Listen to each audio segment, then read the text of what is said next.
Bonjour les amis, bonsoir plutôt. Je ne sais pas à quelle heure vous allez regarder cette vidéo, mais en tout cas, voilà, sachez qu'on vient juste de finir le match Monaco-Marseille. Donc beaucoup de choses à dire, bien évidemment, et puis on va revenir un petit peu sur les rubriques habituelles. Le focus sur le match de l'OL, le mercato, les pronos, vous connaissez le déroulé de l'émission.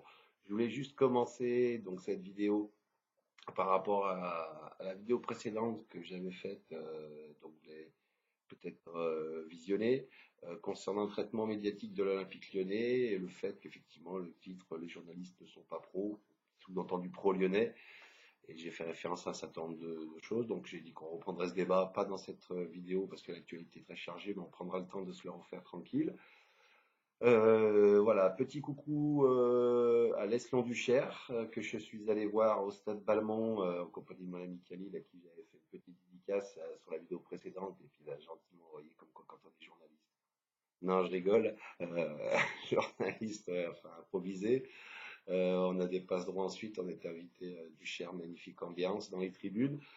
Stade avec une bonne assistance 0-0, une belle équipe choltaise qu'on a salué quand ils sont partis après la collation. Cholet, une belle équipe de National 1, un petit peu, je pense, dans l'ombre du FC Nantes, et qui connaissent la formation, eux, à Cholet, surtout dans le basket. Voilà, moi qui est un grand amateur de basket, d'ailleurs, vous avez bien vu que Parlons Ballon, la chaîne, c'est Parlons Ballon avec un S, comme Sébastien, et c'est aussi parce qu'on va traiter plusieurs sports co, en particulier les deux qui me tiennent à cœur, à savoir le football, donc là c'est l'émission foot, et aussi basket avec bientôt l'Euro. Voilà, ça me permet de faire la promotion pour les prochaines émissions à venir. Voilà, donc le 0-0 de la Duche. Donc j'invite tout le monde à aller se rendre au stade Balmont parce que l'année dernière, les gars sont pas passés, les hommes de Mohamed Tria sont pas passés loin de l'accession en Ligue 2. Donc je veux dire, c'est quand même quelque chose, ça serait quelque chose d'extraordinaire qu'on retrouve deux clubs lyonnais professionnels, voilà, l'année prochaine, à Noël bien entendu, et puis peut-être à la Lyon du Cher. Donc il faut aller les supporter. Voilà, on fera des vidéos sur la Duchère, allez la Duche, et puis voilà, on tiendra informé. Voilà, petite introduction un petit peu longue, mais bon voilà, c'est aussi parce qu'on aime bien parler du foot dans la région, les petits clubs, enfin les clubs, des soi-disant petits clubs, et quand on fait une grande histoire, on en reviendra. Je promets qu'on va parler, détailler un petit peu ça. On fera peut-être intervenir aussi des gens, des témoins de tout ça. On fera aussi des vidéos sur l'extérieur au fur et à mesure de l'année. L'actualité, c'est que les émissions reprennent dimanche, Sport Actu, dimanche 3 septembre.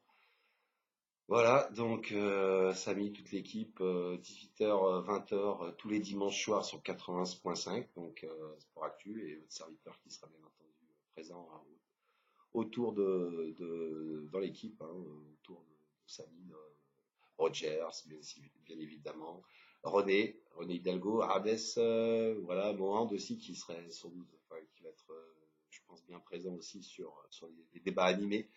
Voilà, donc voilà, je vous invite à vous reconnecter à Radio Pluriel. Pour ceux qui m'ont suivi sur les vidéos, je pense que je vais continuer l'exercice. Donc là, on va être rapide, on va accélérer. Donc le bilan de la 4e journée. Donc là, on vient de voir une démonstration de football, enfin une démonstration de football. On va dire que un Marseille très très fébrile défensivement, beaucoup d'erreurs. Bon, un score de tennis, on commence à en avoir l'habitude. Hein, après la semaine dernière avec Paris Saint-Germain, là c'est Monaco qui a fait qu'une bouchée de l'OM. L'OM, je pense que tout est à revoir. Bon, au niveau des pronostics, je pense que j'ai bien fait d'attendre la fin du mercato, mais c'était pas un prétexte. Je pense que c'est important d'attendre la fin du mercato pour faire des bons pronos, on va dire des pronos avec tous les éléments qu'on peut avoir à notre connaissance sur une saison. Puis que les 3-4 premiers matchs, quoi, voilà. Donc là, c'est chose faite. Victoire facile dans la douleur, enfin facile dans la douleur. Petit match du PSG 3-0 contre Saint-Etienne, donc voilà, des petits matchs comme ça, j'aurais bien toutes les semaines. Donc ça, voilà, ça augure un peu de ce qu'on s'est dit, ce qui a été un peu repris par tout le monde. Là encore ce soir, j'écoutais le CFC, je crois que tout le monde, enfin pas tous les chroniqueurs, mais une bonne partie prédisaient qu'il y avait les seuls du Paris Saint-Germain. Donc ça en prend forme. Qu'est-ce qu'il y a de notable? Lille qui patine, Nice qui coule. Bon, Saint-Etienne qui a résisté à Paris malgré tout. Et puis le match de l'OL contre Nantes. Donc un 0-0. Je vous rappelle que l'année dernière, Nantes, on leur avait mis 6-0 ou 6-1, je crois. Avec un super Guézal, Lacazette, enfin tout le monde avait scoré. Là, c'était beaucoup plus compliqué. C'est pas que l'animation et la possession du jeu n'étaient pas lyonnaises, mais c'est que dans la zone de vérité, on a fait preuve, à mon sens, d'un manque d'efficacité, d'un manque de puissance aussi, dans les frappes, dans les derniers gestes. Ouais, bon, un petit peu ce que j'avais pointé, c'est-à-dire que je me pose des questions sur le fait que Mariano soit effectivement l'attaquant qui pourra remplacer Lacazette. Tant au niveau défensif, on a vraiment progressé. Je pense que les dernières, voilà, bon, on aurait peut-être pris un but. Là, c'était sérieux, ça a été bien, bien sur les côtés, bien dans l'axe.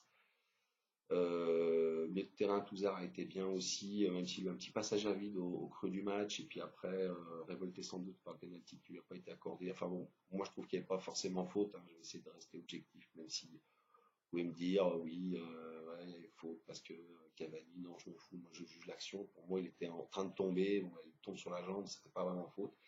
Et après, il s'est bien repris, il a fait une bonne fin de match, quelques récupérations, voilà. Mais bon, on sent que voilà, il peut avoir aussi besoin de souffler dans la saison, donc il est important peut-être d'avoir une couverture derrière. Je pensais que Grenier allait faire l'affaire à ce poste-là. Moi, je le verrais très très bien en demi-défensif, notre Clément, qui veut rester jusqu'à la fin de son contrat, peut-être voilà. Donc check job qui devrait arriver, c'est selon le président. Là, on verra.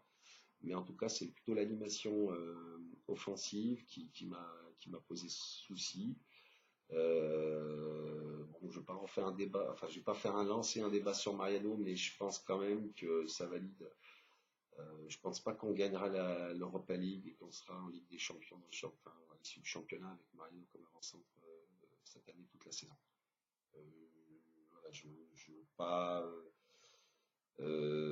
mettre un voilà négatif, être trop sévère sur ce garçon qui vient d'arriver, mais je pense que l'OL doit être un grand club qui doit se couvrir par rapport à ça. En tout cas, l'écart sera trop important avec les concurrents de devant. Donc, si on ambitionne quelque chose, et même au niveau de l'Europa League, voilà, ça va, à mon avis, ça va être court avec uniquement cet attaquant de pointe. Alors, la solution, ça serait de faire jouer peut-être l'équipe autrement. Je pense que Genesio devrait aussi peut-être réfléchir sur le plan tactique. Il y a peut-être d'autres choses à innover, à inventer. Quand je vois Zidane à Montréal, là, je suis en train de regarder le match en même temps, je regarde les performances de Benzema.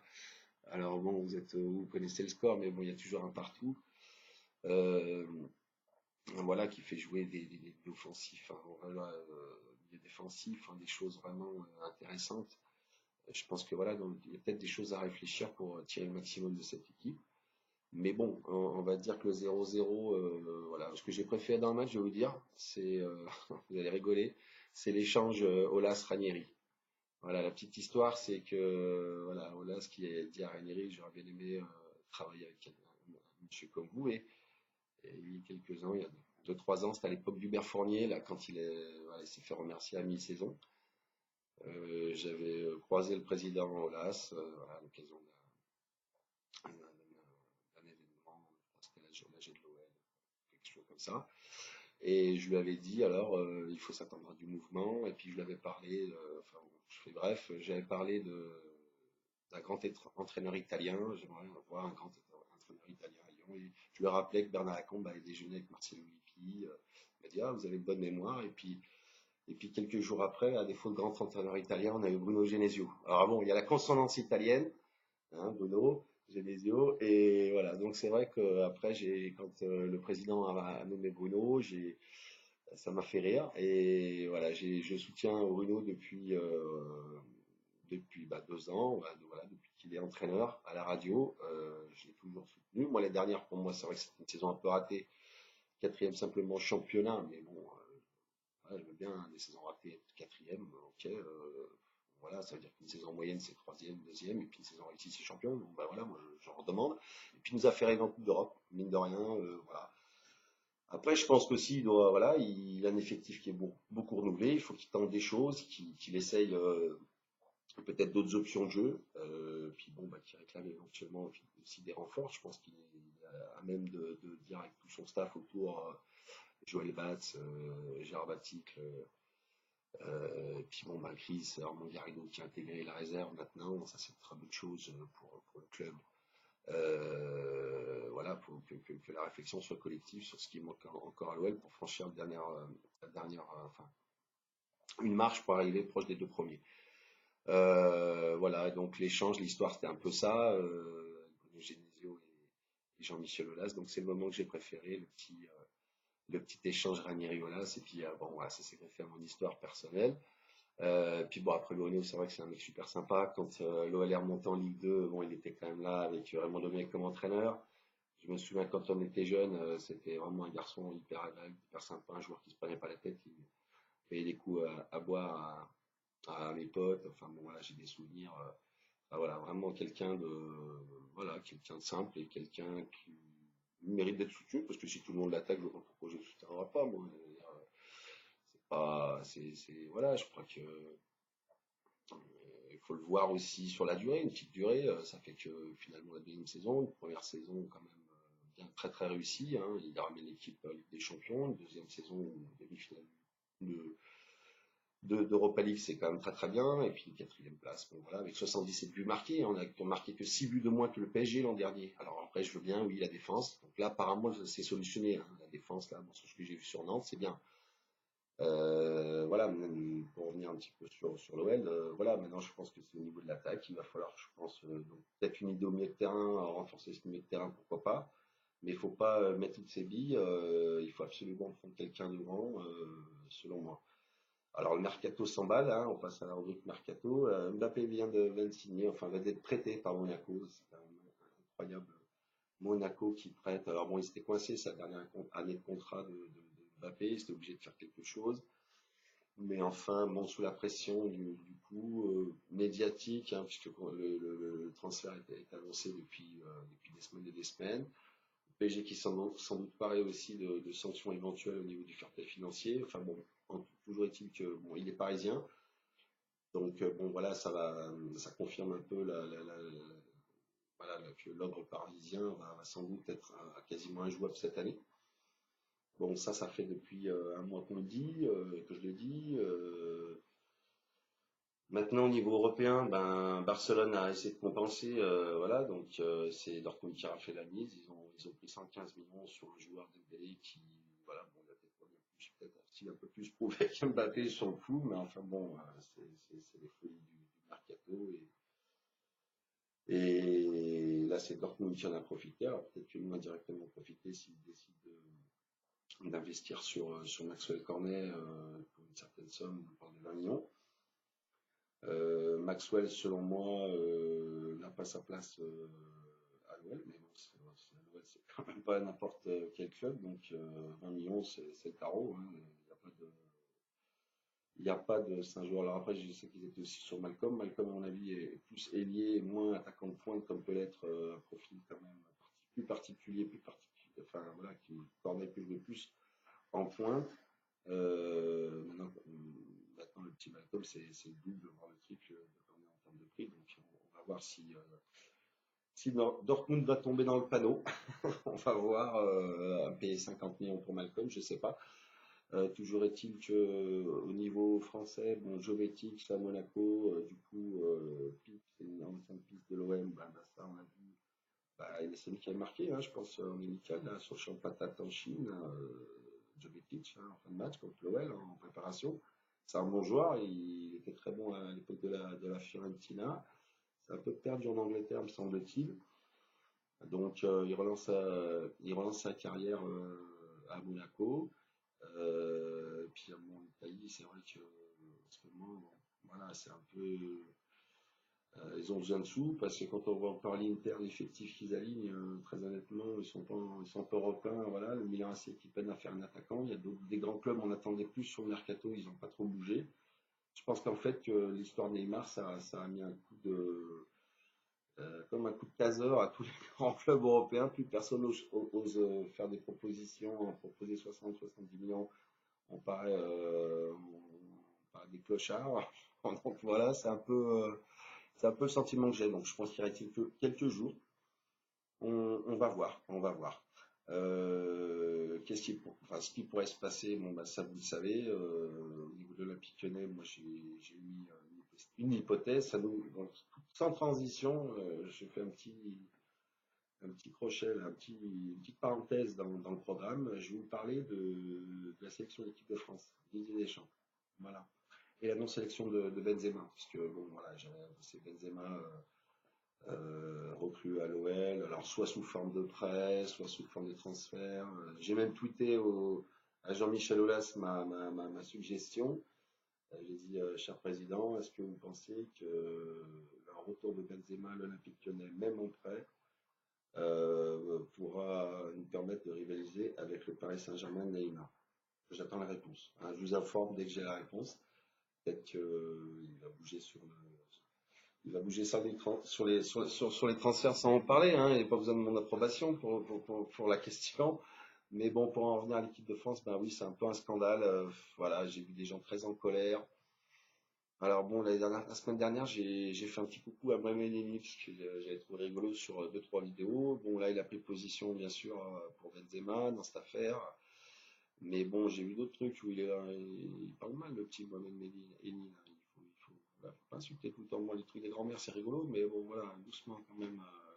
Voilà, après, je comprends la colère de certaines personnes, l'incompréhension en tout cas. Et bon, alors, que dire, que faire? La situation de Karim, je pense qu'on en reparlera, on fera une vidéo la semaine prochaine.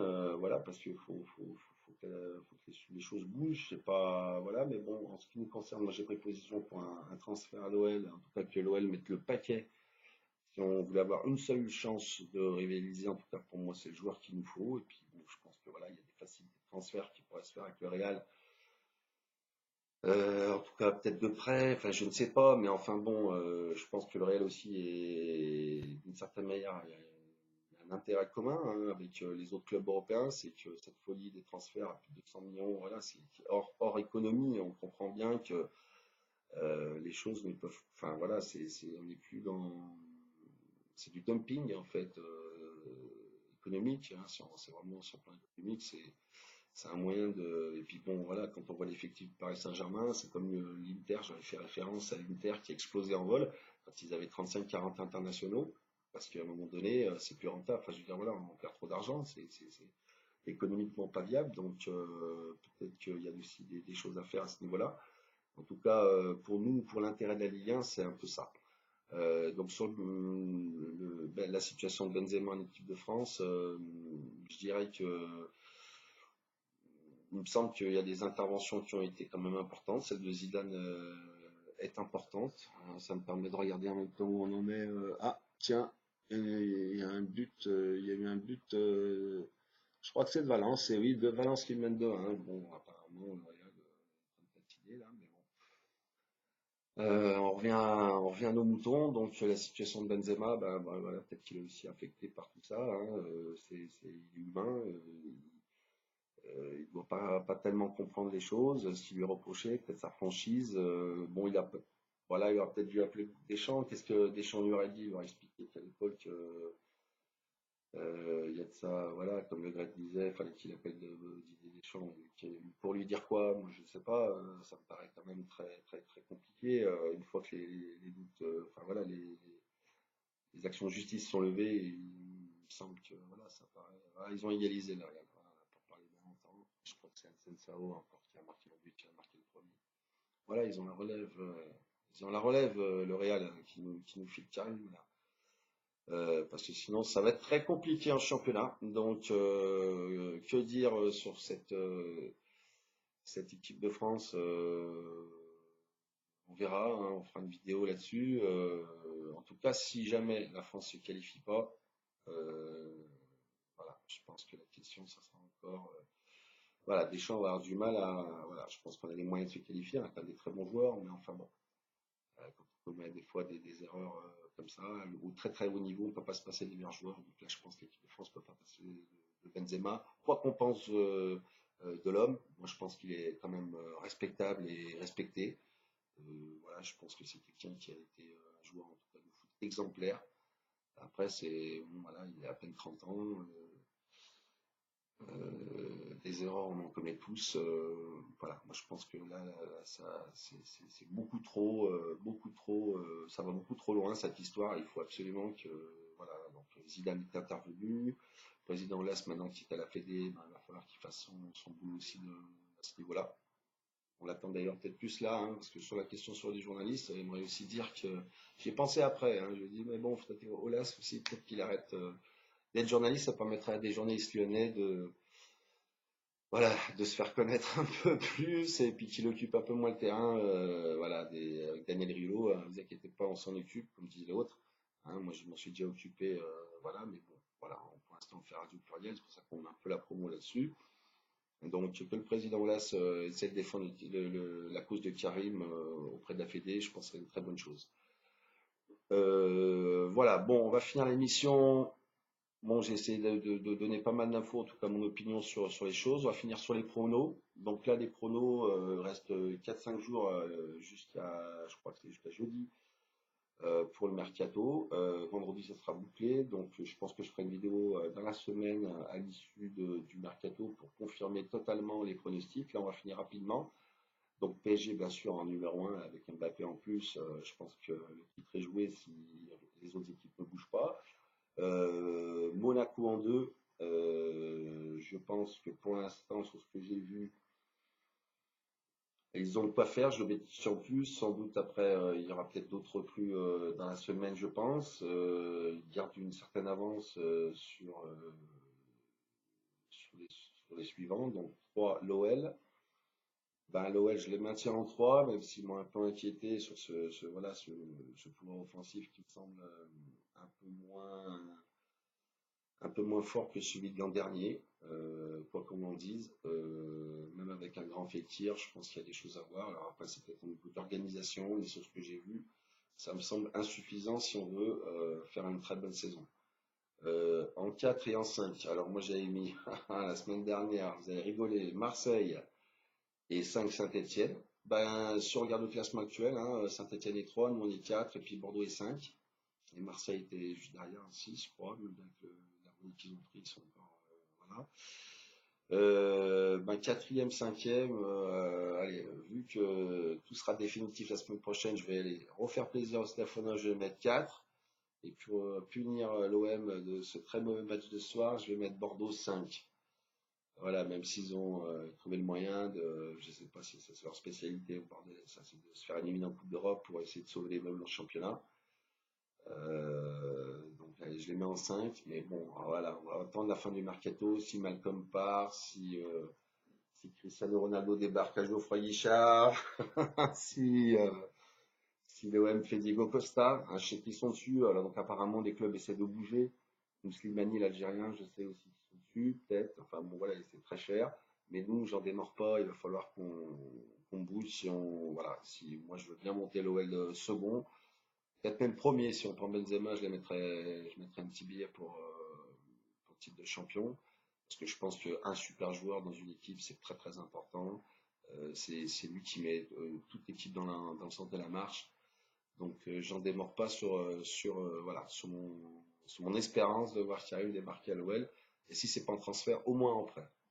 Bon, je vais vous laisser. Bon, du coup, le match Valence, voilà, je vous parle. Alors, Karim vient de louper une action incroyable. Seul face au but, je vais porter l'Ashkoumoun, comme on dit. Mais bon, ça reste un grand joueur pour moi. Voilà, le meilleur avançant du monde, c'est pas moi qui le dis, c'est l'outil, c'est Zidane. Voilà.